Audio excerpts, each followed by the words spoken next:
நேயர்கள் அனைவருக்கும் வணக்கம். சக்தி ஜோதிடம் வழியாக உங்களை சந்திப்பது உங்கள் வழிகாட்டி ஜோதிடர் கண்ணன். கைரேகை கருத்துக்களை உங்கள் கையை பார்த்தவுடன் மிக எளிமையாக புரியும்படி கற்றுக் கொடுத்து கொண்டு வருகிறோம். பாருங்கள், பார்த்து பயன்பெறுங்கள். இன்றைய தலைப்பு என்னவென்றால் ரகசியம், உயர்வு உறுதி. இந்த 4 மேடுகள் உயர்ந்தால், இப்போ ரகசியம்ங்கிற தலைப்புல நம்ம பார்த்துக்கிட்டு இருக்கோம். நம்ம கையில அநேகமான ரகசியங்கள் நிறைய அடங்கியிருக்கு.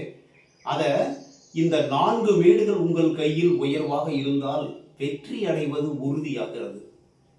இப்போ ஒரு சில பேர், நிறைய பேர் கேட்க வேண்டிய, என்னுடைய வாழ்க்கையில் நான் வெற்றி அடைய முடியுமா அப்படின்னு கேட்டாக்க, இந்த 4 மேடும் உயர்வாக இருந்தால் கண்டிப்பாக வாழ்வில் வெற்றி அடைந்தே தீர்வீர்கள். எந்த 4 மேடுன்னு பார்த்துவோம். கையில் இப்போ மொத்தம் 7 மேடு இருக்கு. குரு, சனி, சூரியன், புதன், செவ்வாய், சந்திரன், சுக்கிரன். இதை 7 மேடுகள் இருக்கு. இதுல 4 மேடு உயர்வா இருந்துச்சுனாவே கண்டிப்பா வாழ்க்கையில் உயர்ந்த நிலையில் இருப்பதற்கு உறுதியாகிவிட்டது அப்படிங்கிறத சொல்லலாம். இப்போ நம்ம குருமேடு, இந்த ஆள்காட்டி விரலுக்கு கீழே இருக்கிறது குருமேடு. இந்த குருமேடு உங்களுடைய தலைமையை விரும்பும் ஆசை, தலைமைக்கு செல்ல வேண்டும் என்ற ஆசையை காண்பிக்கக்கூடியது குருமேடு. தலைமையில போய் உட்காரணும் அப்படிங்கிற ஒரு எண்ணம், ஆசையை தூண்டக்கூடியது குருமேடு. அதுக்கப்புறம் சூரிய மேடு. சூரிய மேடு என்பது உங்களுடைய திறமையை வெளியே காட்டக்கூடியது. நீங்க வேலை செய்யற தலைமைக்கு தலைமை பொறுப்பேற்கிறீங்கன்னு வச்சுக்கோங்க. ஆசைப்பட்டு தலைமைக்கு வந்துடுறீங்க. அந்த தலைமையை வெளியே கொண்டு வர்றது, புகழை கொண்டு வர்றது இந்த சூரிய மேடு. சூரிய மேடு நல்லா தான் புகழ், வெளிச்சம், நீங்கள் யார் என்பது இந்த உலகத்துக்கு தெரிய வரும். இந்த புதன் இருக்கார் இல்லையா, இந்த புதன் மேடு தான் உங்களுடைய அறிவு, திறமை, சக்தி, அதை பணமாக மாற்றக்கூடியது. பணம் நிறைய சம்பாதிக்கணும்னா இந்த புதன் மேடு நல்லா இருந்தால் பணம் நிறைய சம்பாதிப்பாங்க. இதை உறுதிப்படுத்த வேண்டும் என்றால் இந்த செவ்வாய் மேடு நல்லா இருக்கணும். செவ்வாய் தான் விடாமுயற்சி, போராடக்கூடிய குணம், கோபம், இதையெல்லாம் காட்டக்கூடியது செவ்வாய். இந்த செவ்வாய் தான் விடாமுயற்சி, தொடர்ந்து முயற்சி செய்து கொண்டு இருந்தால் அந்த செவ்வாய் நல்லா இருந்தது தொடர்ந்து முயற்சி செய்வாங்க, இல்லைன்னா விட்டுருவாங்க. எல்லாமே நல்லா இருந்து செவ்வாய் நல்லா இருந்தால் தான் முயற்சி செஞ்சு வாழ்க்கையில முன்னுக்கு வருவாங்க. உங்களுடைய கையை பாருங்கள், எந்த மேடு உயர்வா இருக்கிறது. இப்போ சுக்கிர மேடு மட்டும் உயர்வா இருக்கு சார், மற்ற மேடெல்லாம் சமமா இருக்கு. அப்ப சுக்கிர மேடு உயர்வா இருந்தா என்ன சார்? புலன் ஆசைகள், காதல், சந்தோஷமாக இருக்க வேண்டும் என்கிற மனநிலை, எல்லாத்துலேயுமே ஆசை நிறைய இருக்கும். அந்த மாதிரி ஆசை நிறைய இருந்தால் சுக்கிரன் உயர்வா இருப்பார். உங்க கையில சுக்கிரன் உயர்வு, ஜாதகத்திலையும் சுக்கிரன் நல்ல நிலையில் இருப்பாரு. ஆட்சி, உச்சம், மூலத்திரிகோணம், இது மாதிரி சுக்கிரன் நல்லா அங்கு ஜாதகத்திலையும் இருப்பார், இங்கே கையிலையும் இருக்கும். இப்போ அந்த செல்வாக்கு ரேகைகள் ஒன்று வரும் சுக்கிரமேட்டில். அப்படி இருந்ததுன்னா உங்களுக்கு சுக்கிரன் நல்ல நிலைமையில் நல்ல பலன் தருவதற்கு உங்களுக்கு சப்போர்ட்டிங் ரோல் நல்லா இருக்கும். இப்போ சுக்கிர பகவான் அதிகமாக இருந்தால் நல்லா சந்தோஷமா வாழ்க்கையை அனுபவிக்கணும்னு நினைப்பாங்க. எல்லாரோடையும் ரொம்ப அட்டாச்மெண்ட்டாக இருப்பாங்க, பாசம் அதிகமாக இருக்கும். இப்போ சந்திரமேடு சார், சந்திரமேடு தான் மனம். உங்களுடைய மனம் எவ்வாறு இருக்கிறது? கற்பனை, உங்கள் மனதில் கற்பனை இருக்கிறதா? கலைத்துறையில் உயர்வீர்களா? வாழ்வில் எந்த விதமாக வெற்றி அடைய போகிறீர்கள் அப்படிங்கிறது காமிக்கிறது சந்திரமேடு. சந்திரமேடு உணர்ச்சி, ஆசை, பாசம், இதெல்லாம் காண்பிக்கக்கூடிய தாய் உள்ளம் கொண்டது சந்திரன். இந்த சந்திரமேடு எல்லா மேடுமே ஒரு கையில், எல்லா மேடு, இப்போ 4 மேடு நான் சொன்னேன். 4 மேடு உயர்வாக இருந்தேன்னா, இப்போ குரு மேடு உயர்வாக இருந்தால் ஒரு அதிகாரம் உள்ள ஒரு பதவிக்கு ஆசைப்படுவீங்க. சூரிய மேடு அந்த பதவியை வெளியில் கொண்டு வரும். புதன் மேடு பணமாக மாற்றும். செவ்வாய் மேடு விடாமுயற்சியால் வாழ்க்கையை உயர வைக்கும். இப்போ இந்த 4 மேடுமே இல்லை சார். சுக்கிரனும் சுக்கிரமேடு சந்திரமேடும் உயர்வா இருக்கு சார். மித்த மேடெல்லாம் சமமா இருக்கு. அப்போ என்ன, எப்படி உங்களுடைய மனநிலை எப்படி இருக்குன்னு பாருங்க. சுக்கிரன் என்பவர் ஆசை, நான் சந்தோஷமா இருக்கணும், ஆசையை அனுபவிக்கக்கூடியது. எல்லா மேலையும் எல்லா பொருள்கள், கணவன், மனைவி, உறவு, அன்பு, மகன், மகள், எல்லாத்து மேலேயும் ஆசையை உண்டு பண்ணக்கூடியது இந்த சுக்கிரன். சரிங்களா? இப்போ இது மனம்.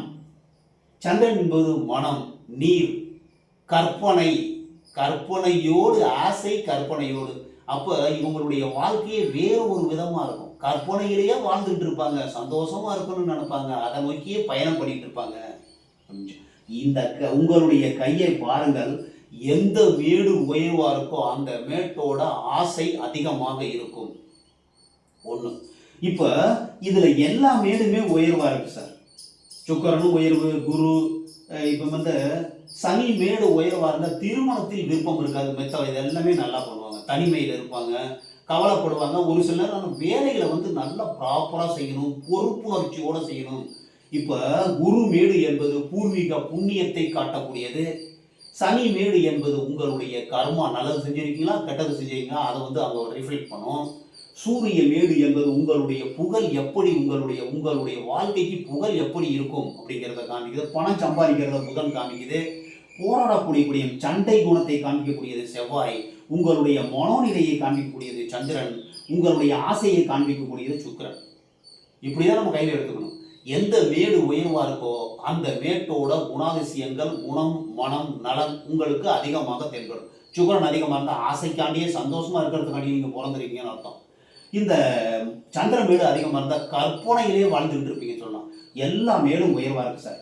அப்போ எல்லா மேடும் அளவுக்கு அதிகமாக உயரும் பொழுது எந்த ஒரு வேலையுமே ஒழுங்காக செய்ய முடியாது. ஆசை அதிகமாக இருக்கும், நல்லா ஜாலியாக செலவு பண்ணணும்னு நினைப்பாங்க, மனசு கற்பனையில் மிதந்துக்கிட்டு இருக்கும்.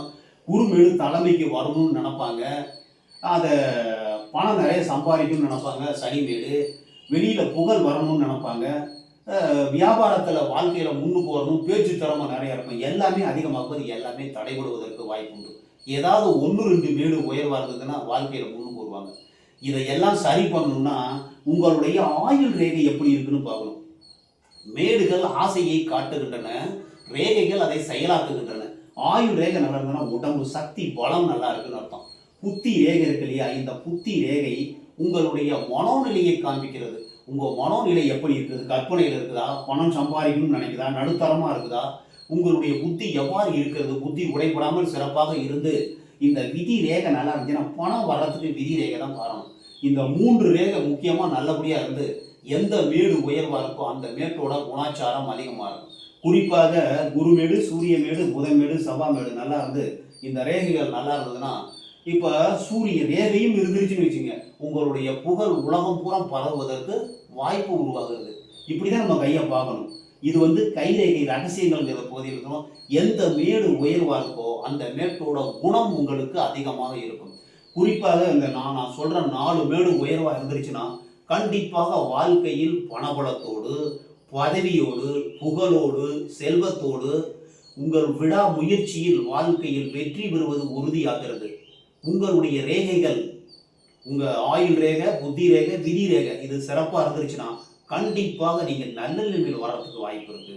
உங்களுடைய கையை பாருங்கள், பார்த்து நீங்களே தெரிஞ்சுக்கலாம். எல்லா மேடும் உயர்வாக இருந்துச்சுன்னா எல்லாமே தடைப்படும். எல்லா ஆசையும் உங்களுக்கு இருக்கும்.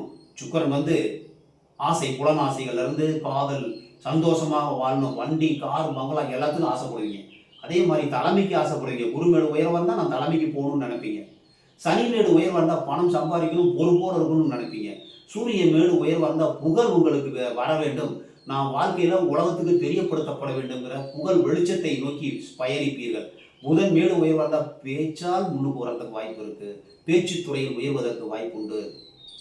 செவ்வாய் மேடு கோபம், சண்டை, சச்சரவு இது அதிகமாக இருந்தது. விடாமுயற்சி, இப்போ செவ்வாய்னா சேவை, விடாமுயற்சி, வாழ்க்கையில் வந்து ஒரு வைராக்கியத்தை கொடுக்கக்கூடியது செவ்வாய் மேடு. சந்திர மேடு என்பது மனதினுடைய நிலையை காண்பிக்கக்கூடியது. இது எல்லாம் உயர்வாக இருந்ததுன்னா பிரச்சனை வருவதற்கு வாய்ப்பு உண்டு. அந்த ரேகைகள் எல்லாம் உயர்வாக இருந்து ரேகைகள் கரெக்டாக இருந்துருச்சுன்னு வச்சுங்க, புத்தி ரேகை பொதுவாக நல்லா இருந்துச்சுன்னு வச்சுங்க, புத்தி அதை எல்லாமே மெயின்டைன் பண்ணுறோம். புத்தி ரேகை மனோநிலையை காண்பிக்கக்கூடியது. வாழ்க்கையில் புத்தி ரேகை சரியாக எல்லாத்தையும் சரி பண்ணிடும். இப்படி தான் நம்ம கையை பார்க்கணும். உங்களுடைய கையை பொறுத்தவரை ஒரு 4 மேடு உயர்வாக இருந்துச்சுன்னா கண்டிப்பாக வாழ்க்கையில் உயர்ந்த நிலையை அடைவீர்கள் என்பதை நீங்கள் உங்கள் கையை கொண்டு நல்ல ஒரு சிறப்பாக புரிஞ்சுக்கலாம்.